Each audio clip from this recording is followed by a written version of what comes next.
2024년 1월 2일 부산에서 시민들을 만나던 더불어민주당 이재명 대표에게 지지자로 위장한 한 남성이 다가와 갑자기 칼을 목에 꽂았다.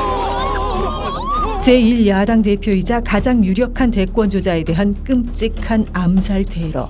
현장에서 검거된 범인은 1957년생 남성 김진성이었다. 이 사건은 한국 사회의 시계를 1945년 직후로 돌려놓았다.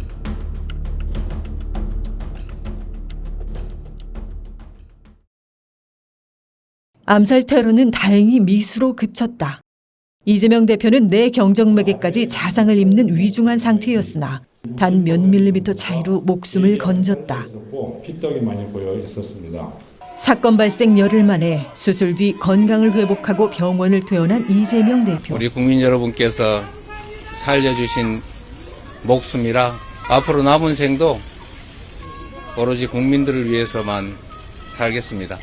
같은 날 수사를 총괄했던 부산경찰청도 수사 중간 보고를 발표한다.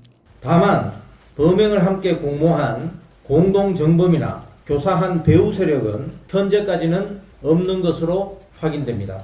하지만 사건에 대한 의혹은 오히려 날이 갈수록 더욱 불거지고 있다. 주변인들에 의하면 김진성의 정치 성향은 의심의 여지가 없어 보인다.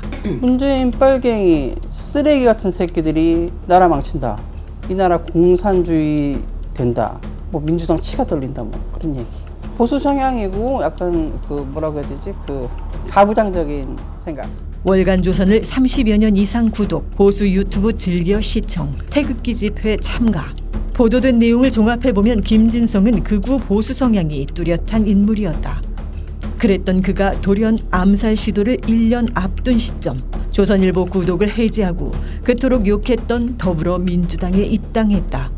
민주당 지지자로 위장을 마치고 얼마 후 김진성은 범행에 사용할 칼을 구입한다. 그가 구입한 칼은 거버사의 스트롱암. 그는 수개월에 걸쳐 이 칼을 종이에 숨길 수 있는 작은 크기로 양날이 날카롭게 선 상태로 개조했다. 이 사실만 봐도 이재명 대표에 대한 암살 테러가 오랜 기간 계획적으로 준비됐다는 것을 알 수 있다. 김진성의 암살 테러 장면을 본 많은 사람들은 일반인으로 볼 수 없다고 말한다. 우발적인 혐오 범죄나 증오 범죄는 대상이 특정되어 있다 하더라도 이런 식으로 정교한 공격을 하진 못합니다. 일반인일 경우 주범이면 칼 처음에 사람 몸에 꽂는 게 쉽지 않아요. 이 공격 행동을 하는 과정에서 감정적 고양이 있기 때문에 정확한 포인트를 찾아 찌르기 힘들어요. 이 사람이 되게 침착하고 냉정했다고 봐야 되거든요. 아주 침착하고 냉정하고 대담하다. 이런 걸 봤을 때 이게 단독 범행일 수 있을까? 흉기를 휘두르는 연습을 하는 모습과 범행 직전 웃고 있는 모습을 보면 김진성이 이 일에 익숙한 사람인 것처럼 보이기까지 한다. 이뿐만이 아니다. 김진성은 범행을 앞두고 동선 추적을 피할 목적으로 비밀 요원이라 할 법한 방법들을 사용했다. 유심칩을 빼놓고 이동한다거나 다른 지점으로 이동할 때 여러 번 갈아탔으며 숙소 여러 곳을 들려 혼란을 유도하기도 했다. 사후 대책도 꼼꼼히 준비한 걸로 보인다. 그는 조력자에게 총 7통의 편지를 맡겨두고 암살 성공 여부에 따라 폐기할 것과 전달할 것, 전달할 대상을 미리 정해두었다. 제가 보편물만 전달해달라고 부탁했던 겁니다. 김진성이 정말 평범한 공인중개사가 맞을까? 체포 후 시종일관 침착한 김진성의 모습은 도저히 일반인이라 보여지지 않는다. 걱정을 시켰습니다. 미안합니다. 김진성 그의 정체는 무엇일까? 김진성의 정체를 밝혀야 하는 당국과 수사기관은 오히려 사건을 숨기려 하고 있다. 이 사건을 가장 먼저 알린 문자 메시지. 출혈량이 적다. 목 부위 1cm 열상 경상으로 추정된다고 말하고 있다. 사건의 심각성을 축소한 이 메시지는 일파만파 퍼져 수많은 가짜뉴스의 근거가 되기도 했다. 이 메시지를 작성한 것은 국무총리실 산하 대테러 종합상황실이었다. 당시 현장을 보면 단번에 이재명 대표가 많은 피를 흘린 위중한 상태라는 것을 알 수 있었으나 의도적으로 사건의 심각성을 축소한 것이다. 가장 논란이 된 것은 경찰의 대응이다. 경찰은 증거 보존이 아니라 은폐를 한 것 아니냐는 의심을 받고 있다.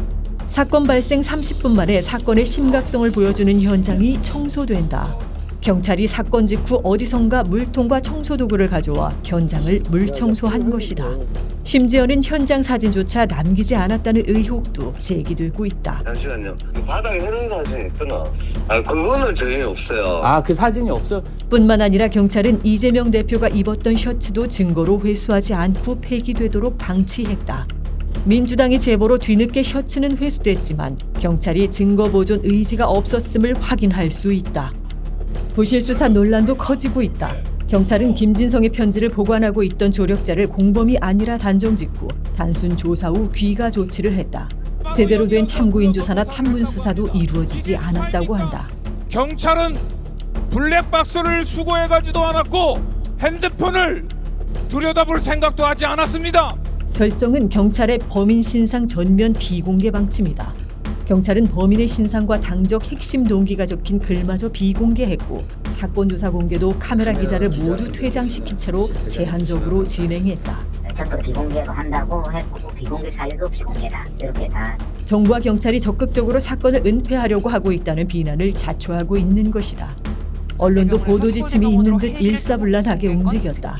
서울대 병원과 부산대 병원 간 의견 차이를 부각시킨다거나 헬기 이송 문제를 화제의 초점이 되도록 안간힘을 썼다. 더불어민주당 이재명 대표가 김진성과 놀랍도록 닮은 사람이 있다.